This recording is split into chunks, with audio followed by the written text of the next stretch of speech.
How's it going, guys? Today we're going to be going over Palia, which is the new, cuddly, fuzzy, warm-felt MMORPG from Singularity 6 that focuses on the non-combative side of MMORPGs and more on the community building and the housing space, which is definitely something that can get overlooked in a lot of the larger MMORPGs. But taking it to the extent where the whole game is centered around it, it is definitely an interesting attempt at a new type of MMORPG in the genre. I will say that this is a review in progress. I'm about 30 hours in, and while I've made a ton of progress, there's still more to do, and I'm not going to focus too much on the negatives, as I will be making another video kind of focusing on that stuff, so we'll briefly touch on it, but other than that, let's just get into it. So like I said earlier, Palia is a take at a more warmy, fuzzy, like housewarming, like hugs and, rainbows type MMORPG that focuses on the PvE aspect as well as the community building and more of just like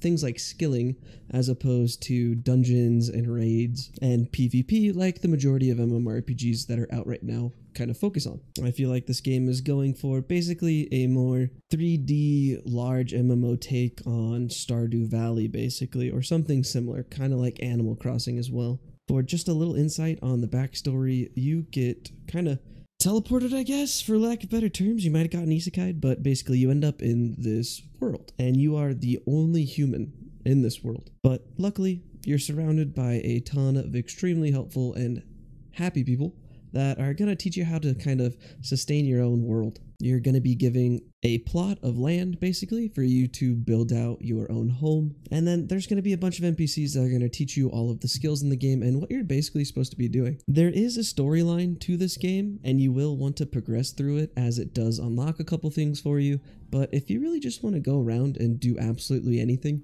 you are more than welcome to do it. Now, when we go into gameplay, just know that this game is in beta, and honestly, I feel like they should have just called it an early alpha access, just kind of like every other game that's on the market right now. I feel like the term beta is more subjective to a game that is extremely polished and about to go to market, whereas they have no current launch date. So while they do say that this is a beta, just assume that it is just like all of the other early access alphas that are out there on the Steam Marketplace and in other places. The generic gameplay loop is kind of whatever you want to do.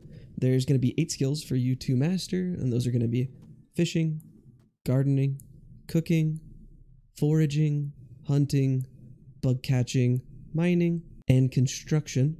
And as far as I'm aware currently, just from talking to other people in the community, after about level 10 or 11, there isn't any additional content for you to kind of unlock as you play through, but you are able to level up past there, so I'm not sure exactly what the max level is currently.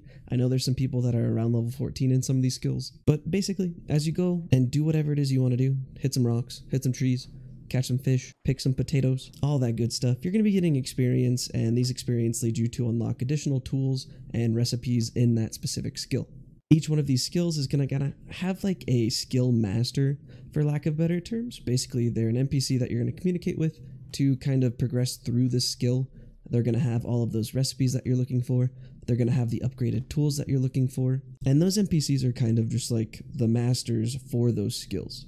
There's also a ton of other NPCs that you are able to talk to, and this game does have a friendship system, so as you communicate with these NPCs, give them gifts, answer questions correctly and stuff like that, you increase your relationship with them. And through this little process, you're able to get additional items, you can get access to their houses, and additional other little benefits that are basically just meant to make the game feel more alive, in my opinion. Now, other than the skills, there's also a bunch of little quests that you're able to do.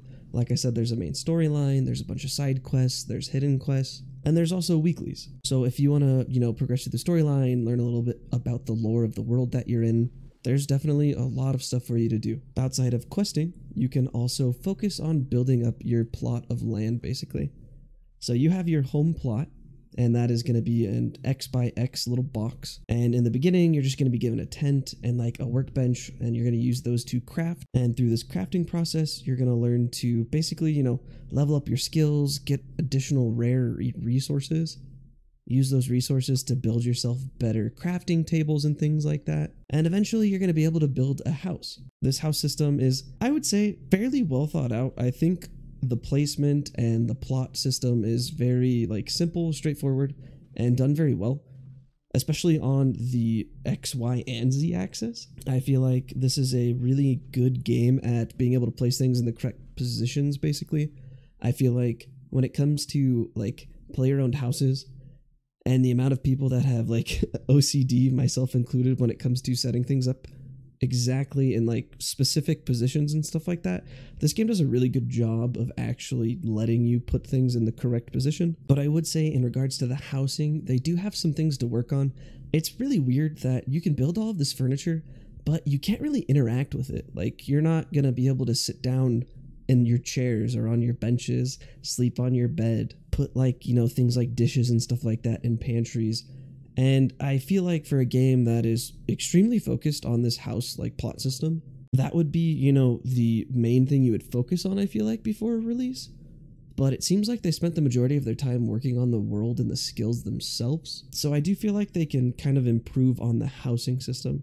As you build the house, you're able to go to the city hall and increase the size of your house. You're able to add like additional rooms, like hallways, things of that nature. And then basically decorate your house as you want to. You're able to invite your friends over to the house so that they're able to kind of, you know, hang out and stuff like that. And this is all pretty straightforward through the friend system. However, this will lead kind of into the MMO type, you know, aspect of this game. I feel like it is multiplayer, but I don't want to say that it's massive just yet. Maybe it's because of the amount of players, basically, but I don't feel like the world feels very populated. But I also don't think it's a terrible thing. Resources in this game are shared, basically. And so some of the higher end resources are a little bit harder to actually get.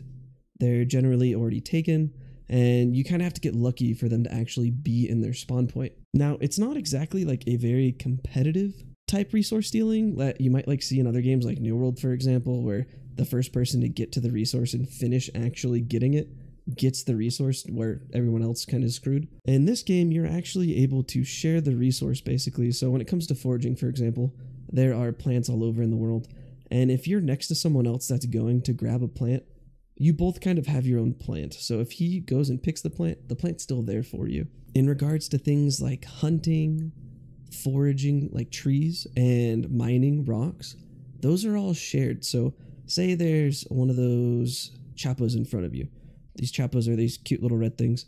If you and another person both shoot it and it's able to take 2 hits of damage, you both actually get a drop. And occasionally, if you just shoot at it, if you're close to around the time when it got hit by the other person, maybe they shot a little bit earlier, occasionally you do still get that drop. I'm not exactly sure how the system works, but for the most part, it's very fair when it comes to this resource type sharing. For the mining rocks, like different ores and stones and stuff like that, as well as the different trees, all of these items have health bars, basically, and as you hit trees, as you hit rocks, they go down.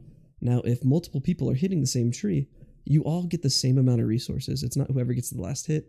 It's not whoever gets the most damage on the tree. Everybody gets the same drop. So it's really driving you towards, like, forming a party, you know, working together. Not because you get additional resources, but everybody gets the same amount of resources. So you're able to go through things a lot faster than if you were to just do it by yourself. This isn't to say that you can't play the game by yourself. I'm currently playing by myself. And there's a few things that you need, you know, friends for.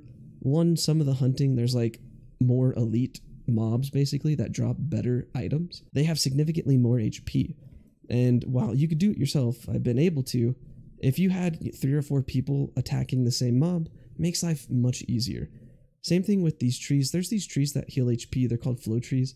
And as you hit it, they actually heal back up. So if you have multiple people, you're actually able to knock them down without it healing up. Whereas if you're by yourself, you're a little screwed when it comes to the later game resources, specifically for trees. But luckily, I would say that the server chat works very well. You just let people know, like, hey, you know, I found this resource. Can people come over? And for the most part, everyone's very friendly. They'll all join and help you get that resource. And since it's all shared, you don't have to worry about someone taking it. They do currently have a premium shop, and currently it is just cosmetics. I'm not sure if they plan on changing that in the future. The other kind of questionable thing is the pricing for their currency. A lot of the cosmetics that you're able to buy, you're not able to purchase them without buying generally a higher tier of the currency. And like other games, this kind of leaves you with a little bit left over. And that's generally going to prompt people to purchase more, but it also just means you're going to have to buy a larger amount than you probably wanted to. So I'll go a little bit more in depth on that in another video, but that's really my main negative currently. In general, if you're the type of person that enjoys just being in a fantasy-like world, smacking trees, hitting rocks, hanging out with friends, and just like vibing, I think this is a really good game for you. I highly recommend it. The beta is open and free, and it does seem like they are very good at listening to the community when it comes to at least what they want. This does seem like it's a little bit rushed. I have to say that it's not super optimized for PC.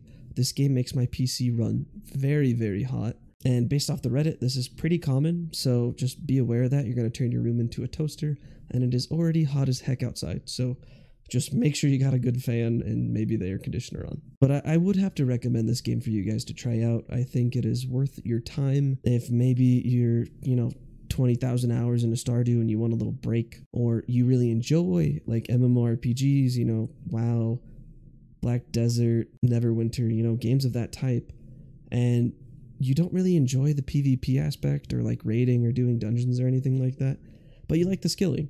I feel like this is a great change of pace for people that kind of get left out of a lot of other games. And it's definitely a new and fresh take on a genre that has been not exactly stale, but people have just been trying to reinvent WoW for like 20 years. So hopefully we're taking a footstep in the right direction. As always, guys, I appreciate all the support, and I hope to see you on the next one.